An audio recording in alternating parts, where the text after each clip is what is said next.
하나님의 말씀은 출애굽기 구약성경 16장 2절에서 15절 말씀을 저와 교독합니다.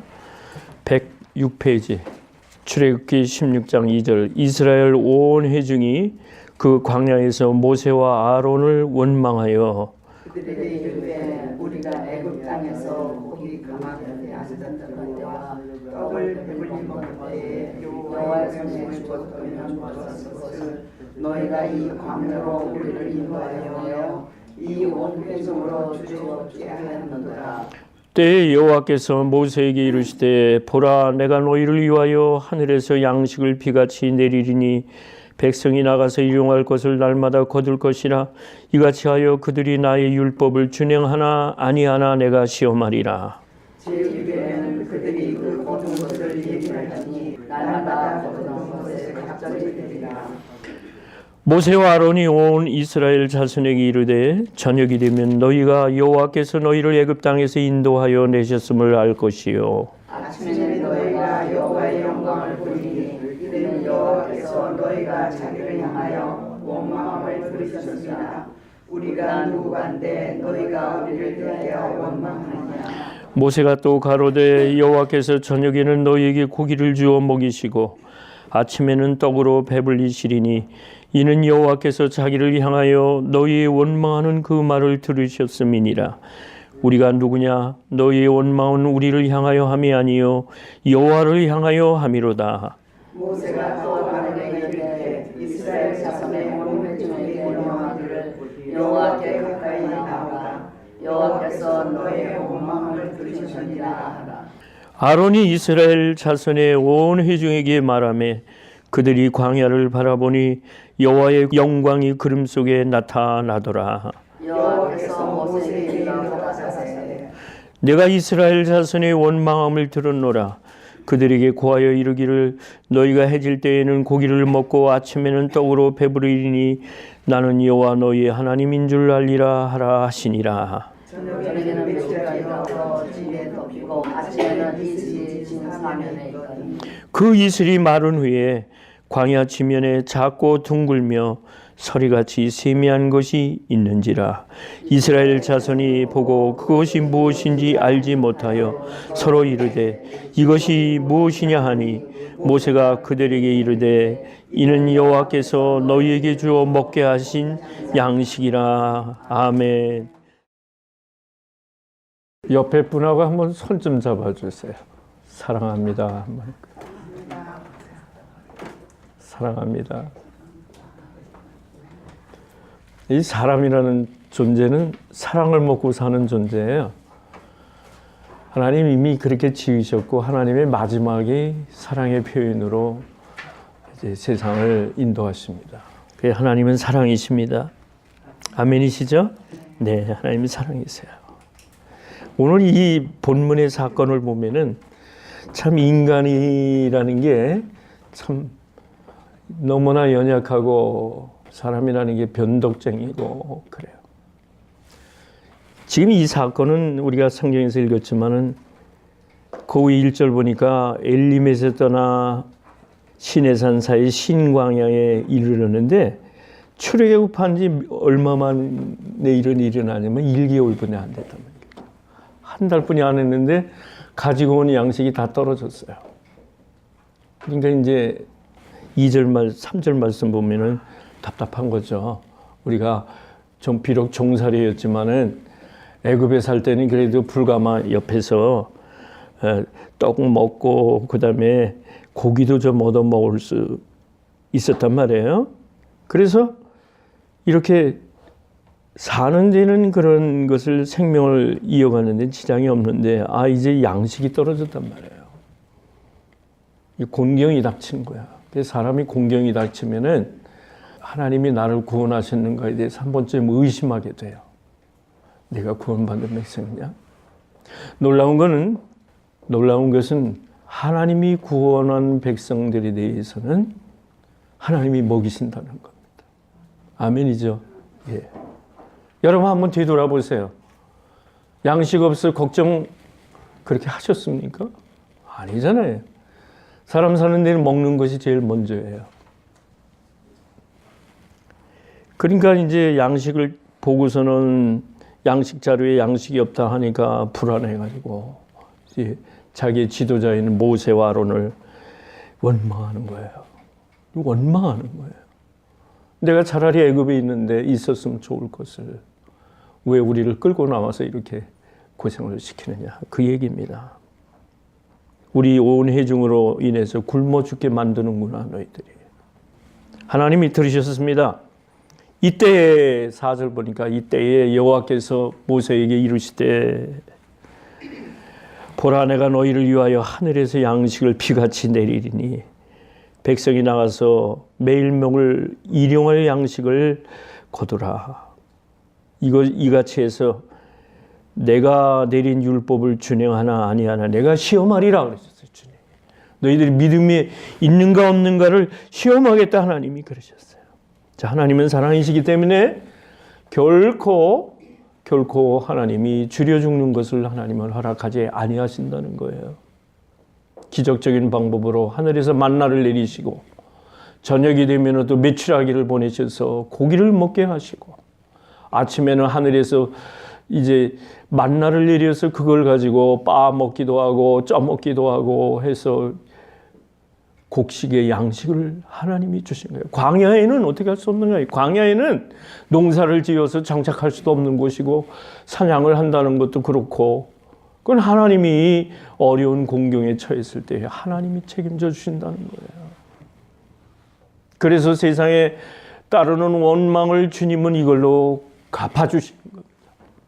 예수 믿는 자가 원망하지 아니하도록 하나님은 분명히 당신이 길이요 진리요 생명이라 하였사오니 그 생명을 받은 자들이 줄여 죽지 않도록 하나님이 책임져 주신다는 겁니다. 감사라고 하는 것은 그렇게 큰 일을 얻어가지고 감사할 수도 있지만 생각해보면 하나님이 내가 이 망난 자리에 있게 하신 오늘이 있게 하신 이 순간에 하나님 앞에 감사할 수밖에 없는 거예요. 그게 진짜 신앙이에요. 그래서 저는 신앙의 마지막 고백은 감사라고 여깁니다. 하나님 감사합니다. 건강하게 있게 하여 주시고 이 땅에서 내가 살아가는데 목적을 가지고 살 수 있도록 꿈을 저버리지 않게 하시고 살아가는 의미와 그 뜻을 알게 해서 기뻐함을 얻게 해주시니 하나님 감사하지 않을 수 없습니다. 이것이 감사의 신앙인 거예요. 그래서 기뻐하라, 쉬지 말고 기도하라, 모든 일에 감사하라. 데살로니가전서 5장 16절 이하에 그 말씀이 있는 거예요. 감사할 수밖에 없는 거예요. 그런데 감사의 반대가 뭐예요? 원망이잖아요. 원망. 채워지면은 그 순간에 만족감이 있다가도 불안해지면 그때서부터 원망하는 것이 인간이에요.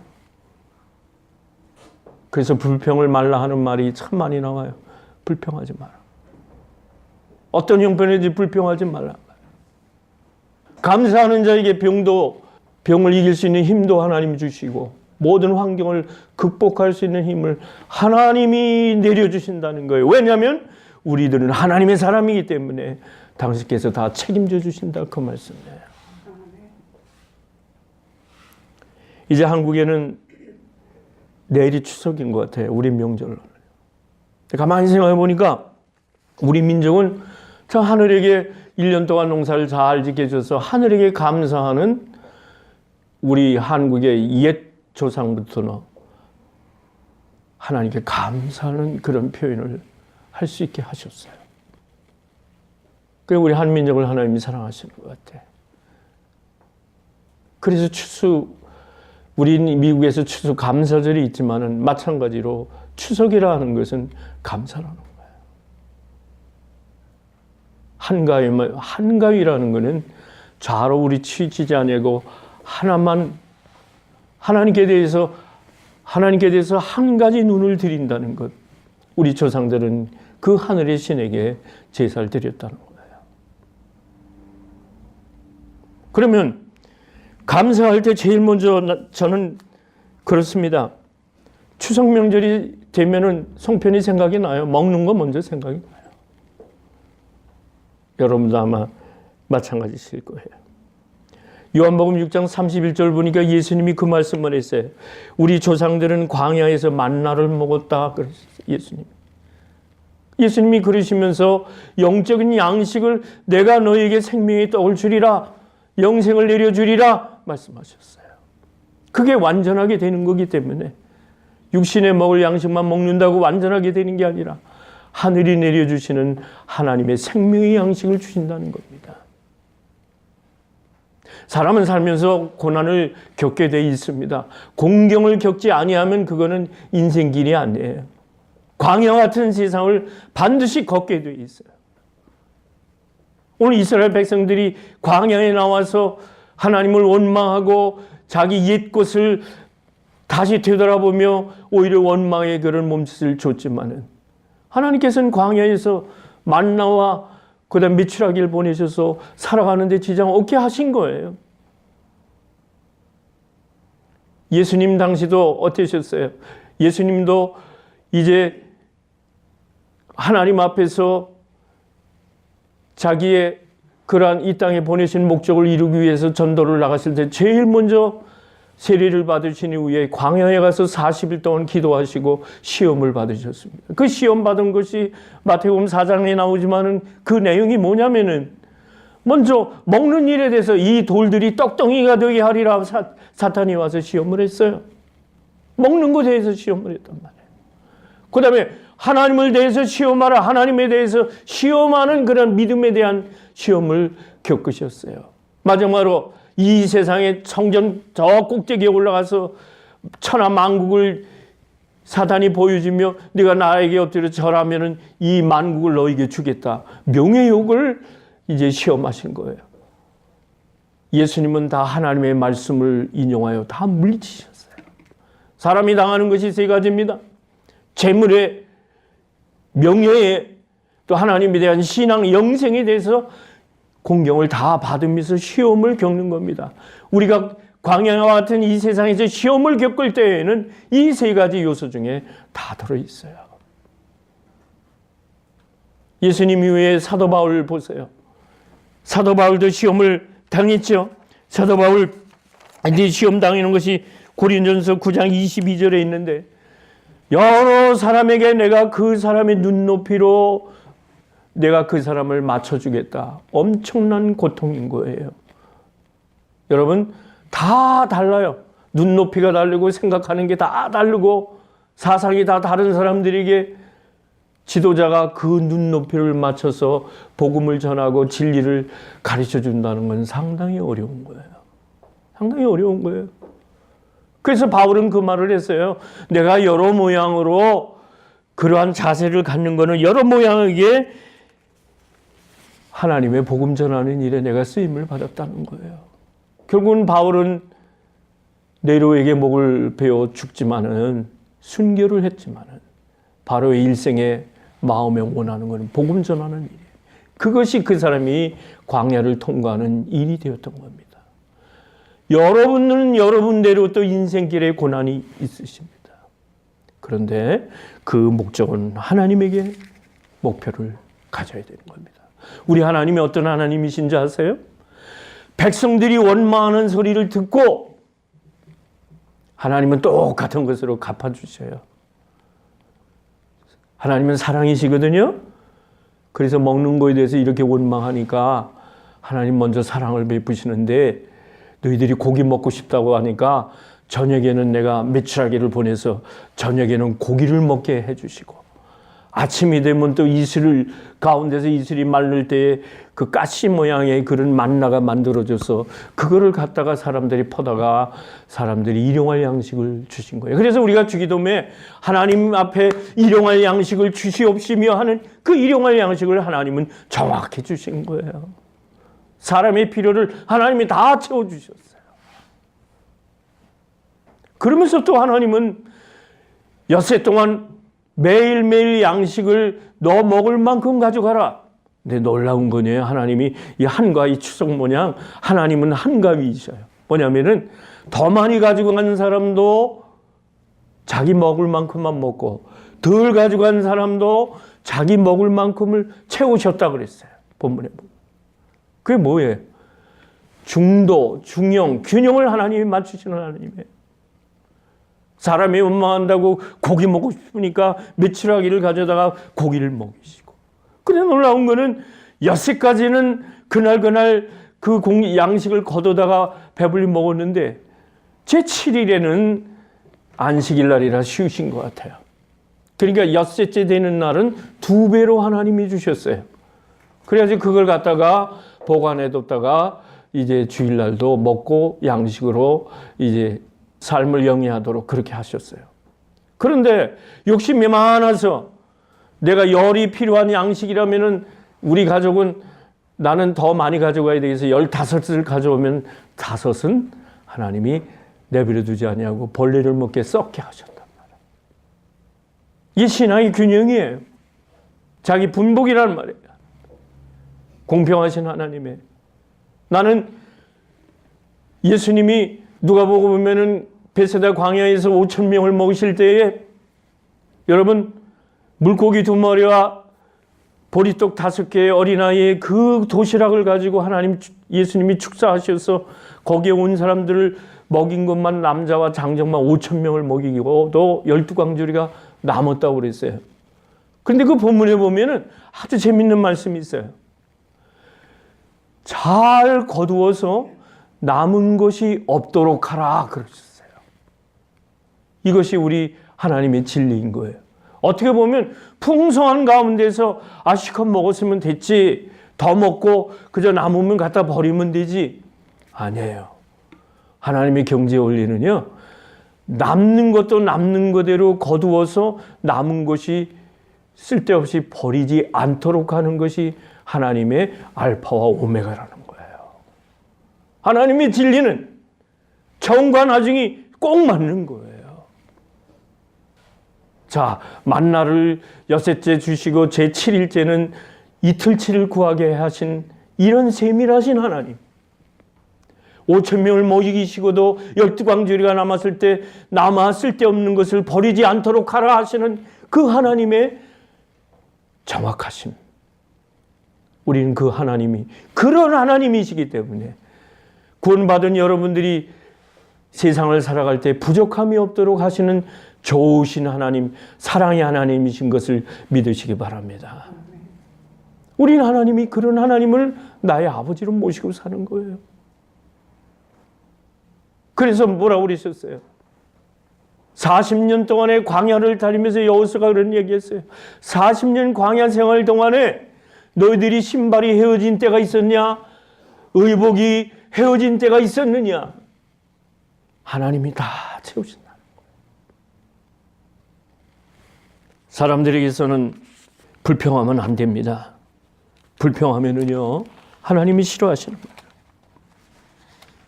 불평 대신에 우리는 원망하는 생활로 현실적인 삶에서 이제 가장 멋진 삶에 대해서는 이 본문에서 우리에게 주는 교훈이 있습니다. 사람을 두려워하지 마라. 사람을 두려워하지 마. 사람의 생각으로 나를 재보지 말라. 그런 얘기입니다. 잠언 29장 22절 보니까 사람을 두려워하지 마라. 사람을 두려워하면 올무에 빠지게 되는데 오직 하나님을 믿는 자에게는 안전하게 거한다 그랬습니다.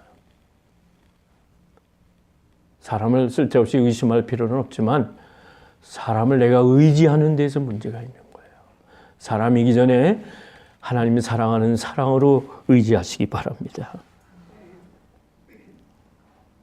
마태복음 6장 33절 2절 이후에 보니까 먼저 너희는 그의 나라와 그의 의를 구하라 그랬어요. 하나님의 나라와 의를 구하는 자에게는 이방인들이 구하는 것을 다 미리 채워주신다 그런 얘기예요. 이에서 모든 걸 주님이 채워주신다. 먼저 하나님의 나라와 의를 구하라는 얘기예요. 그래서 우리는 조금도 부족함이 없다는 거예요. 정말 축복받은 인생은 뭐냐면은 남을 도와주는 데 있다는 겁니다. 로마서 14장 15장에 보니까는 이웃을 도와주는데 남을 기쁘게 하는 일에 우리 크리스천에서 의미가 있는 거다. 여러분 오늘서부터 이렇게 인생길을 가실 때에 하나님이 돌보시는 걸 보셨을 때에 이제는 여러분의 인생의 목적은 남을 도와주는 일에 가지시기를 바랍니다. 고린도 교회를 향해서 사도 바울이 책망하는 말씀이 로마서 14장에 나오는 얘기인데, 사람들이 먹는 거 가지고 자꾸 시비해. 사람들이 먹는 걸 가지고. 또 무슨 일을 해야 될까 시간에 대해서 사람들이 두려워했어. 그래서 바울은 고린도 교인들에게 분명한 그 날짜에 대해서, 데이에 대해서, 시간 흐르는 거에 대해서 굉장히 두려워했어요. 그래서 바울은 얘기합니다. 너희는 이 날을 원하든지 저 날을 원하든지 그 날대로 네가 살아가는 일에 있어서 자기 자신을 거기다 확정시켜라. 어떤 날이 더 중요하냐 하는 거는 너에게 달려있다, 그런 얘기예요. 또 사람들이 먹는 거에 대해서 이걸 먹어야 될까 저걸 먹어야 될까 그런 거에 대해서 신경을 쓰지 마란 말이죠. 남을 기쁘게 하는 일에, 우리 인생길에서는 남을 기쁘게 하는 목적을 가질 때에 거기서 참 인생의 보람이 있다는 겁니다. 바울은 우리에게 그렇게 얘기를 해주면서 이제 그 말씀을 우리에게 권면하는 거예요. 목적은 뭐냐면, 식물을 인하여 하나님의 사업을 무너지게 하지 마라. 하나님의 나라는 먹고 마시는 것이 아니라 오직 성령 안에서 의와 평강이니라 그랬습니다. 여러분, 가장 멋진 삶은 현실적인 데에서 여러분이 인생을 여러분이 하나님 앞에서 가지고 사시는데, 여러분의 삶의 목표는 이제부터 우리 교우들은 남을 돕는데, 남을 기쁘게 하는데 두시기를 바랍니다. 이것이 우리 인생길에서, 광야 같은 인생길에서 최고의 정답인 줄로 믿습니다. 이제 하나님이 이렇게 보호하시는 출애굽에서의 이스라엘도 보호하시는데, 여러분이 이제 살아가시면서 오직 남을 돕는 일에, 남을 기쁘게 하는 일에, 그것을 인하여 내가 더 기뻐진다는 그런 진리의 말씀을 갖고 이제부터 하나님의 약속 가운데 여러분을 인도하시는, 우리는 하나님과의 언약의 관계가 있습니다. 그렇기 때문에 하나님이 진짜 원하시는 건 뭐냐면은, 이제부터는 남을 위해서 기쁘게 하는 사랑의 실천을 여러분에게 하나님은 구하시는 것으로 믿습니다. 모쪼록 남을 위해서, 교회를 위해서, 이 사회를 위해서 기도하시면서 여러분의 광야 같은 인생길을 기쁨으로 나아가실 주의 이름으로 축원합니다. 기도합니다. 아버지 하나님 감사합니다. 하나님께서 우리를 구원받은 백성으로 세우시고 살아가는 데 있어서 먹는 것과 입는 것에 우리들이 부족함이 없도록 하나님이 사랑을 베풀어 주셨습니다. 하나님, 이제 하나님을 우리들이 경외하면서 이 땅에 사는 모든 걸 광야와 같은 세상에서 만족을 얻고 살아갈 때, 하나님, 우리 인생의 목표는 이제 남을 기쁘게 하는 일에, 여기에 남을 기쁘시게 하는 일에 결국은 하나님을 기쁘게 해드리는 일이라는 것을 믿고 그대로 살게 하여 주옵소서. 예수님의 이름으로 기도하옵나이다. 아멘.